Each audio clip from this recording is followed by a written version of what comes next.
और इस वक्त हम पहुंच चुके हैं मऊ के घोसी नगर पंचायत में और यहाँ से सुभाषपा से हैं आकिब सिद्दीकी। आज हमारे साथ मौजूद हैं बात करने के लिए आकिब सिद्दीकी। हालांकि ये पहली बार चुनाव लड़ रहे हैं, क्या इनका एक्सपीरियंस है और क्या इनका माहौल है, ये जानने के लिए हमसे बात करेंगे। आकिब भाई, पहली बार आप चुनाव लड़ रहे हैं, कैसा लग रहा है और किससे आपकी टक्कर? मुझे पहले तो आपके जितने भी श्रोता इस वीडियो को देख रहे हैं, न्यूज़ को देख रहे हैं, उनका शुक्रिया अदा करते हैं। और क्या पूछा आपने कि पहली बार हम चुनाव लड़ रहे हैं, कैसा महसूस हो रहा है जी। तो वाकई में मुझे बहुत अच्छा लग रहा है, क्योंकि मुझे सबसे ज़्यादा प्यार मिल रहा है लोगों का। जहाँ जा रहे हैं लोग हमें खुद बैठालते हैं, अपने से खिलाते हैं, अपने से पानी पी लीजिए, कुछ मीठा खा लीजिए। इवन यहीं तक नहीं है, ज़बरदस्ती मुझको खाना तक खिला रहे हैं। लोग मुझे माला पहना दे रहे हैं, जा रहे हैं तो लोग माला पहना दे रहे हैं। हालात ये हैं कि लोगों के दिलों में पता नहीं कौन सी गैब से ऐसी मोहब्बत आ गई है कि जिस भी जगह जा रहे हैं अल्हम्दुलिल्लाह बहुत अच्छा माहौल है और ऊपर वाले की कृपा से बहुत बेहतरीन, बड़ा अच्छा लग रहा है। क्या लग रहा है आपकी किससे टक्कर चल रही है? टक्कर हमारी चल रही है या लोग हमसे लड़ रहे हैं, ये तो जनता बताएगी। छड़ी से सब लड़ रहे हैं। हाँ। अच्छा, आपने छड़ी ही क्यों चुना? और भी कई पार्टियां थी, नेता भी कर सकते हैं। बेबाक बोलने की आदत है हमारी और हमें वही पसंद है जो बेबाक बोले। और सत्ता में रह करके, शासन में रह करके बहुत से लोग चाटुकारिता करने लगते हैं कि सरकार में रहो तो फ़ायदा कमाओ। लेकिन आदरणीय ओम प्रकाश राजभर जी का एक तेवर मुझे पसंद आया कि वो सरकार में रहते हुए भी उन्होंने अपने गरीब, वंचित समाज, कई और छोटी बड़ी लोगों की आवाज़ उठाने के लिए उन्होंने मांग की और उनकी मांग पूरी नहीं हुई तो उन्होंने पार्टी से इस्तीफ़ा दे दिया और वो कैबिनेट मिनिस्टर रहे उस वक्त। ऐसा करना सबके बस की बात नहीं होती है। आप भी पत्रकार हैं, तमाम विधायकों से कैबिनेट मिनिस्टर रहे, लेकिन लगातार जो है उनकी जो भाषा रही है वो थोड़ा अभद्र टाइप की रही है, गाली देना। ये अभद्र भाषा राजनीतिक अब बहुत अलग तरीके की हो गई है 2014 के बाद से। तो ये कोई भी पार्टी के लोग हो सकते होंगे, लेकिन हमारे जो भाषाओं का जो जवाब होता है वो काफ़ी शालीनता से, बड़े ही प्यार से दिया जाता है। सामने वाले को अभद्र लगे तो मेरी क्या गलती? अच्छा, आपने सोशल मीडिया पे कुछ भूलेख का डाला था, क्या है वो जानना चाहते? कौन सा भूलेख का कुछ आपने नक्शा निकाल के डाला था, वो क्या था वो? जी, दरअसल बात ये है कि हम मिनी स्टेडियम का कॉन्सेप्ट लाने की मांग करेंगे अपने नगर पंचायत में। जब हमको जनता चुन देगी तो हम उसकी मांग करेंगे। लेकिन पब्लिक के बीच में, यूथ में बहुत सारे लोगों से मिलने के बाद ये पता चला कि लोग जैसे प्रत्याशी जो है उनको वर्गला रहे हैं, उनको बेकार रहे। वो स्टेडियम कैसे ला सकते हैं, ज़मीन नहीं है, ज़मीन नहीं है, ज़मीन नहीं। तो हमने ऐसे में एक इन्वेस्टिगेशन किया, अपनी टीम से कहा कि जब 24 घंटे में खोज के लाइए वो पेपर और ज़मीन खोजिए कि खेल कूद के मैदान है कहाँ कहाँ है। और इत्तेफाक से 21 मंडे की ज़मीन बड़ा गाँव के पास वो कागज़ भूलेख से मुझे मिल गया, जिसमें खेल कूद के मैदान की ज़मीन है। उस कागज़ को मैंने सोशल मीडिया पर डाला भी है। आवश्यकता पड़ने पे एक प्रति मैं आपको भी दूंगा। और आज की डेट में वो हमारे पास मौजूद है ज़मीन के तौर पर। अब हमें सिर्फ जनता जिता देगी, यूथ जिता देगा तो हम स्टेडियम की मांग खेल कूद मंत्रालय से ला के रख देंगे और स्टेडियम बना के दे देंगे। मिनी स्टेडियम बेहतरीन शहर में आ जाएगा और नौजवान खेलेगा उसमें। और क्या करेंगे? ये तो युवाओं के लिए हो गया। और यहाँ के विकास के बारे में, जैसे लोग कहते हैं कि यहाँ विकास, कितना विकास आपको लगा और कितना आप करना चाहते हैं? देखिए, विकास के बारे में देखिए, यहाँ कोई ऐसा नहीं है कि 5 काम है, 6 काम है, वो बताइए, ऐसा कुछ नहीं है। यहाँ काम है। यहाँ जनता का जितना काम है वो सारा करना है। ये कि 5 करना, 5 के बाद क्या बिस्तर पकड़ के लेट जाना है, सो जाना है? जो भी पत्रकार बंधु सवाल पूछ रहे हैं, कई इंटरव्यूज़ देख चुके हैं, मौका नहीं मिल रहा है, लेकिन जो भी हमारी टीम दिखा रही है और भी प्रत्याशियों की, तो मैं एक ही नाली निदान खड़ंजा पटिया, नाली निदान खड़ंजा पटिया, ऐसे नहीं होगा। आप स्वास्थ्य में क्या ला रहे हैं, सुविधा क्या दे रहे हैं? आप एक चेयरमैन की एक सोच बन गई है लोगों की नज़र में कि एक चेयरमैन है तो उसकी सोच ये है कि मतलब नाली नदान खड़ंजा पटिया, बस यही सोचते हैं लोग। अरे नहीं भाई, एक चेयरमैन 30,000 पब्लिक का मालिक है। वो अगर अपने पैड पर लिखकर किसी मंत्रालय में डालता है, वो मंत्री उसकी बात को सुनेगा। परिवहन विभाग से बस आएगी, मंत्री आवाज़ सुनेंगे। आप बात रखने का तरीका सलीका होना चाहिए। अगर आप नेता है, सामाजिक आदमी है, तो आपके पास जनता के 1000 मुद्दे आपके पास होंगे।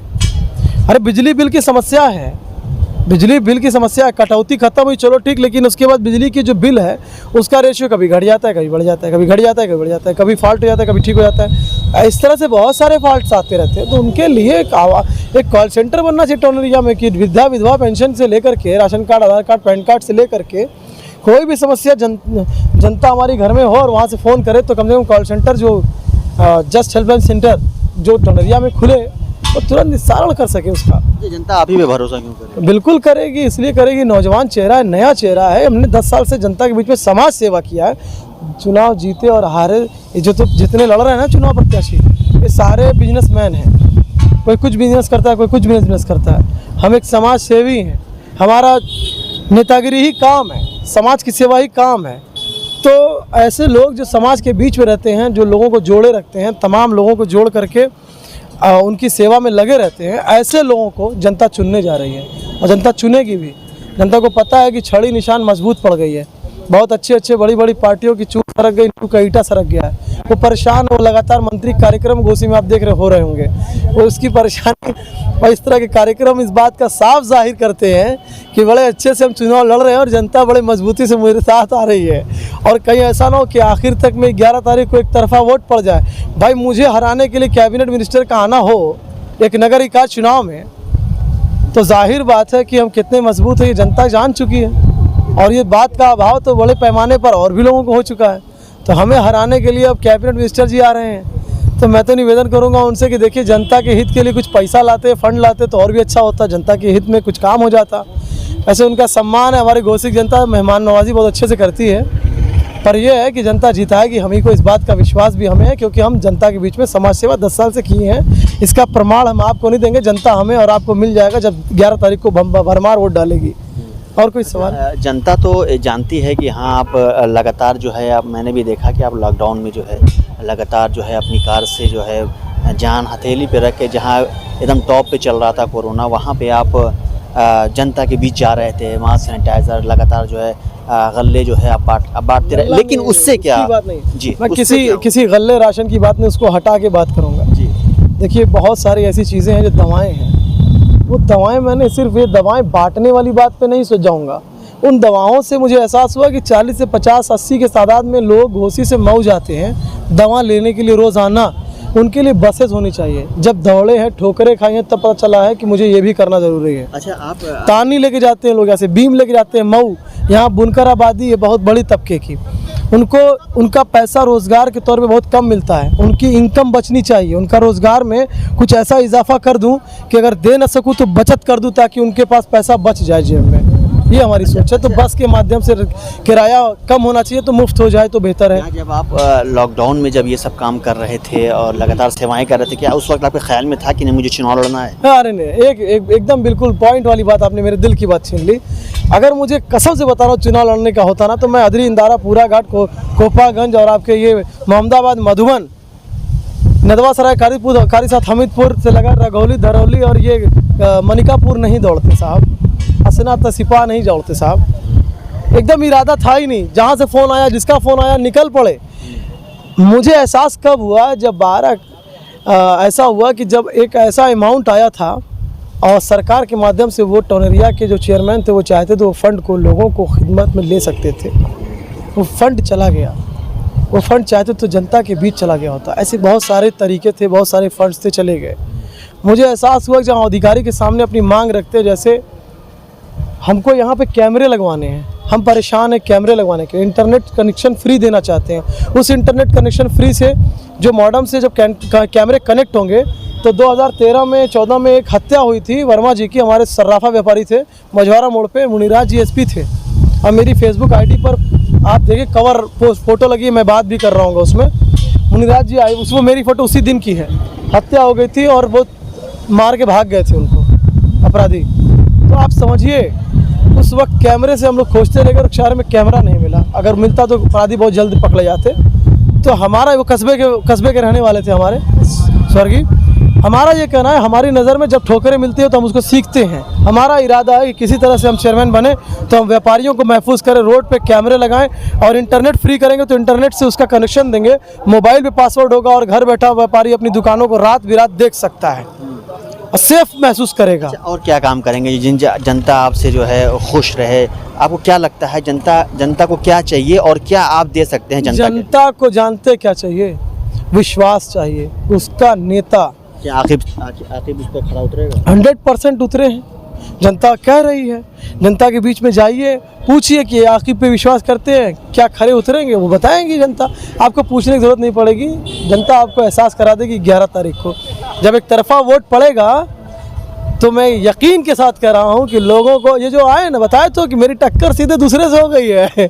अब आदरणीय ओम प्रकाश राजभर जी के आने के बाद कैबिनेट मिनिस्टर जी का प्रोग्राम लगना, यह साफ जाहिर हो गया कि चुनाव आप निकाल चुके हैं, जनता आपको जिता चुकी है। जनता मूड बनाकर बैठी है, जनता एक तरफा आप वोट मारने जा रही है।